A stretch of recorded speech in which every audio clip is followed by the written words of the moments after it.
നമ്മുടെ കേരളം വിട്ടുനോക്കൂ, അങ്ങനെയാണോ അവസ്ഥ?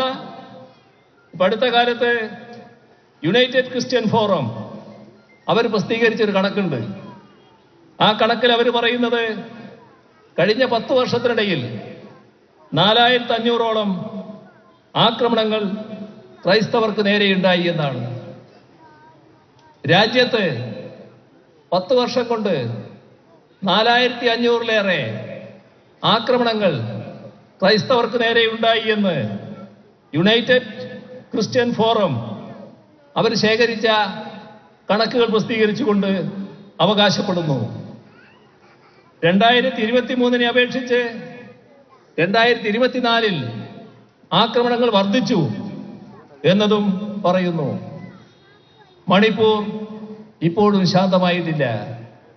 ഇപ്പോഴും പലതരത്തിലുള്ള വാർത്തകൾ പലയിടത്തായി നാം കേൾക്കേണ്ടി വരുന്നു. രാജ്യത്ത് BJP നേതൃത്വത്തിലുള്ള ഭരണം, ആ ഭരണത്തിൽ നമ്മുടെ ക്രിസ്ത്യൻ പള്ളികളും ക്രിസ്ത്യൻ സ്ഥാപനങ്ങളും പലയിടത്തും ആക്രമിക്കപ്പെടുന്നു. ഇതോടൊപ്പം മുസ്ലിങ്ങൾ വിശ്വാസത്തിന്റെ പേരിൽ വേട്ടയാടപ്പെടുന്നു. ദളിത് ആദിവാസി വിഭാഗങ്ങൾ ജാതീയമായി ഞെരിച്ചമർത്തപ്പെടുന്നു. മുസ്ലിം ആരാധനാലയങ്ങൾക്ക് നേരെ തുടർച്ചയായാണ് ആക്രമണങ്ങൾ ഉണ്ടാക്കുന്നത്.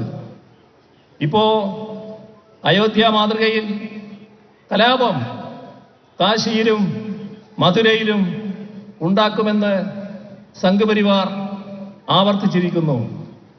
ഗ്യാൻവാപി മസ്ജിദും ഷാദി ഈദ്ഗാഹ് മസ്ജിദും മതനിരപേക്ഷ പാരമ്പര്യമുള്ള അജ്മീർ ദർഗയും എല്ലാം സംഘപരിവാറിന്റെ ഭീഷണിയുടെ നിഴലിലാണ്. സമ്പല്ല പള്ളിയിൽ സർവേ നടത്താനുള്ള കോടതി ഉത്തരവ് വന്നു. അതിനെ തുടർന്ന് അവിടെയുണ്ടായ കലാപങ്ങളിൽ ന്യൂനപക്ഷ സമുദായത്തിലുള്ളവർക്ക് ജീവഹാനി സംഭവിച്ചു. നമ്മുടെ അയൽ സംസ്ഥാനമായ കർണാടകയിലെ ചിക്മംഗളൂരിൽ സമാനമായ രീതിയിൽ മുസ്ലിം ആരാധനാലയത്തിന് നേരെ ആക്രമണമുണ്ടായി. നാം കാണേണ്ടത് അവിടെ കോൺഗ്രസ് സർക്കാരാണ്. അതിന് ചൂട്ടുപിടിക്കുന്ന നിലപാടാണ് കോൺഗ്രസ് സർക്കാരിൻ്റേത്. ഗോരക്ഷയുടെ പേരിൽ ന്യൂനപക്ഷങ്ങളെ ആക്രമിക്കുന്ന വാർത്തകൾ നാം കേൾക്കുന്നു. ഭഗൽപൂരിൽ നടന്ന വർഗീയ കലാപത്തിൽ മുസ്ലിങ്ങളെ കൂട്ടക്കൊല ചെയ്ത് കുഴിച്ചുമൂടി.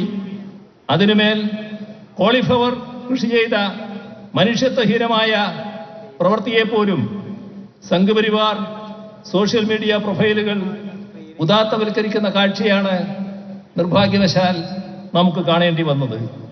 കഴിഞ്ഞ 5 വർഷത്തിനിടെ 3000-ത്തിലധികം വർഗീയ കലാപങ്ങൾ രാജ്യത്തുണ്ടായിട്ടുണ്ടെന്നാണ് കണക്കുകൾ സൂചിപ്പിക്കുന്നത്.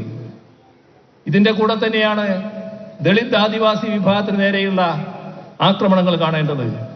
കഴിഞ്ഞ 10 വർഷത്തിനിടെ 50% ഈ ആക്രമണങ്ങളിൽ വർധനവുണ്ടായി എന്നാണ് കണക്കുകൾ സൂചിപ്പിക്കുന്നത്.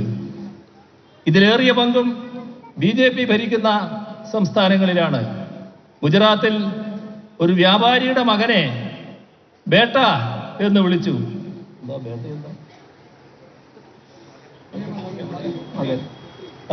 മോനെ എന്ന് വിളിക്കുന്നത് പോലെ വിളിച്ചു തന്നു. ബേട്ട എന്ന് വിളിച്ചു.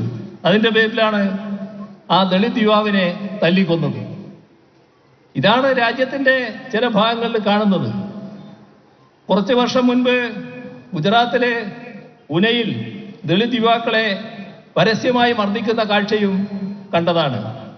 ഉത്തർപ്രദേശിലെ ഹത്രാസിൽ ദളിത് പെൺകുട്ടിയെ ബലാത്സംഗം ചെയ്ത് കൊന്ന് കെട്ടിത്തൂക്കി. കേസിലെ പ്രതികളെ സംരക്ഷിക്കുന്ന നിലപാടാണ് അവിടെയുള്ള BJP സർക്കാർ സ്വീകരിച്ചത്. ഇതെല്ലാം നടക്കുമ്പോൾ തന്നെ രാജ്യത്തുള്ള ഉന്നത വിദ്യാഭ്യാസ സ്ഥാപനങ്ങളിൽ ജാതി അധിക്ഷേപങ്ങളുടെ പേരിൽ ആത്മഹത്യകളും ഒഴിഞ്ഞുപോക്കും ഉണ്ടാകുന്നതും കാണേണ്ടതായിട്ടുണ്ട്. ഇത്തരത്തിലുള്ള ഒന്നും ഇല്ലാതെ ശാന്തമായ ജീവിതം നമ്മുടെ കേരളത്തിൽ നയിക്കാൻ സാധിക്കുന്നു. അവിടെയാണ് കേരളത്തിന്റെ പ്രത്യേകത. ആ പ്രത്യേകത LDFന്റെ പ്രഖ്യാപിതമായ നിലപാടിന്റെ ഭാഗമായിട്ട് കൂടിയുള്ളതാണ്. വർഗീയതയോട് വിട്ടുവീഴ്ചയില്ലാത്ത സമീപനം സ്വീകരിക്കുന്നു. വർഗീയ ശക്തികളോട് വിട്ടുവീഴ്ചയില്ലാത്ത സമീപനം സ്വീകരിക്കുന്നു.